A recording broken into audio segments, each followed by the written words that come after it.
Alright, the playing games are officially over and the playoffs are officially set, and here are my official predictions. First, we got the Grizzlies versus the Thunder. Honestly, I want to believe that the Grizzlies have a chance in this series, but they don't. Simply put it, they don't. This series is pretty much going to end in two ways, and it doesn't end in the Grizzlies' favor whatsoever. One of them ends in Grizzlies losing in 5. In the next one, they get swept altogether. And I'm going to go option A instead of Thunder end up winning this series in 5.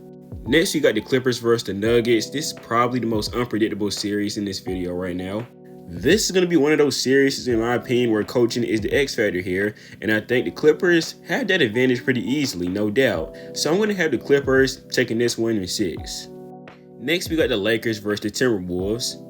What worries me the most about the Lakers here is that they have no big, and they're going to be going up against one of the best bigs in the league in Rudy Gobert. But what worries me about the Timberwolves, though, is that Julius Randle is historically a playoff dropper, but you have to wonder, with him having Anthony Edwards now, could that potentially help him out a little bit now? I feel like I'm going to be wrong on this, but I feel like this is going to be a very competitive series. I'm going to have the Lakers taking this one in 7, actually. And then for the last series in the West, you have the Rockets versus the Warriors. And I want to believe the Rockets is going to win this series. But I have to think, this is a very young team having their first playoff series. And you have a very good team in the Warriors who have veterans everywhere. Jimmy Butler, Draymond Green, and Steph Curry. And I think when people hear that, people think, oh yeah, this series is not going to be close. But you have to remember, the Rockets have a pretty good team in their own right. They have 2 really good defenders in their starting lineup in Dillon Brooks and Amen Thompson, and 2 pretty good capable scorers in Fred VanVleet and Jalen Green, and also Alperen Sengun. This is actually a very hard series to call here. It's going to be a physical one. It's going to be a fun one in my opinion. I'm going to have the Warriors taking this one in 7. Now moving on to the Western Conference, the first series we're going to discuss is the Miami Heat versus the Cleveland Cavaliers. Now, if you're going through my page, you can probably tell, yes, I am indeed a Cleveland Cavaliers fan, and I'm going to be 100% unbiased with this series. If the Miami Heat want to win this series, it's going to come down to 2 things. Coaching, having one of the best coaches in the league in Eric Spoelstra, and number 2, their defense. They have a really good defender in Davion Mitchell, and also one of the best defenders in the league in Bam Adebayo. And offensively, if they want a chance, they're going to need somebody else other than Tyler Hero to step up, kind of like we saw in the play-in game when Davion Mitchell stepped up. For the Cavs, though, they cannot go into this series thinking, just because the Miami Heat were a 10th seed who managed to get this 8th seed, they cannot go into this series thinking, okay, we don't have to take them serious at all. Darius Garland is known as a playoff dropper, and he cannot go into this series doing that, because the Miami Heat will take advantage of that.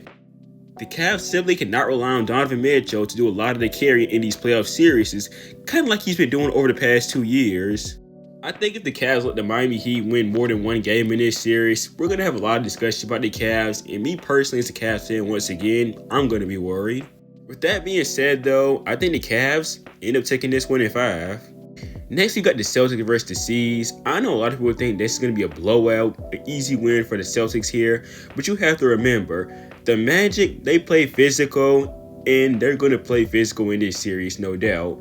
I think the Magic will put up a good fight, but at the end of the day, I don't think they have the firepower to fight with the Celtics, and I think the Celtics take this one in 5. Next, we have the Pacers, the 4th seed Pacers, taking on the 5th seed Bucks.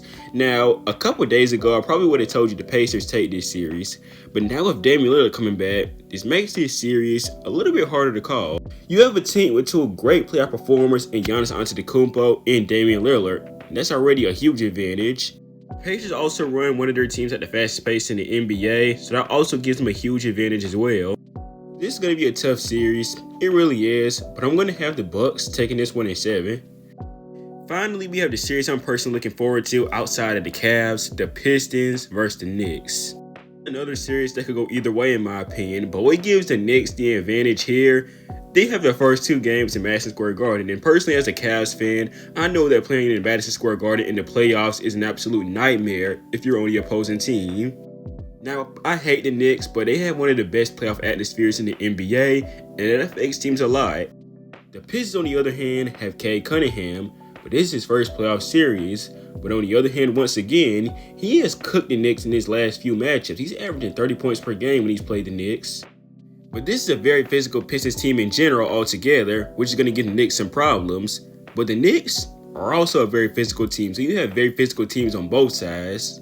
To me, what I'm looking forward to most is who they put on Cade Cunningham. Is it going to be Mikal Bridges? Is it going to be OG Anunoby? And if I had to be a betting man, I would highly guarantee it's probably going to be OG most of the time. This should be a very fun series, but as much as it pains me to do it, I'm going to have the Knicks taking this 1 in 6.